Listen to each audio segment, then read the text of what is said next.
So I applied to Harvard. My dad wanted me to.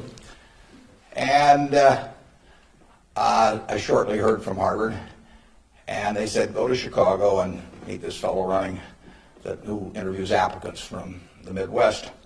So I got on the train, and that's what you did in those days, and I spent about 10 hours on the Burlington going to Chicago. Then I transferred to another little interurban train to go up to this country day school where this fellow was the headmaster, and he was the big interviewer for Harvard.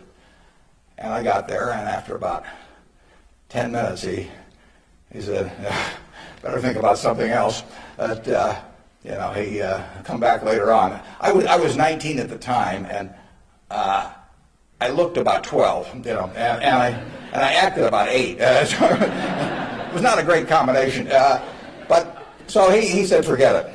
So I took the little interurban train back to Chicago, and I took the 10-hour train back to Omaha. And all the time I'm thinking, what do I tell my parents? It's kind of embarrassing. But it was the luckiest thing that ever happened to me. Because if I'd gone to Harvard, I would have gone to a 2-year business school. I instead applied to Columbia, where I could graduate in 1 year and get a master's degree.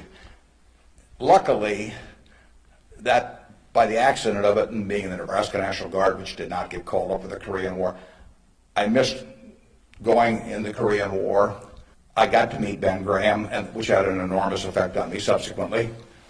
And I probably got my wife that way because she was going to Northwestern, and I was able to put on sort of a full court press because I got out in 1 year, and otherwise she'd have met some other guy. I mean, I got her before the competition showed up, and so it worked out wonderfully. It couldn't have worked out better, and that's been my life basically. I mean, things, you will get some disappointments, but the future is what counts.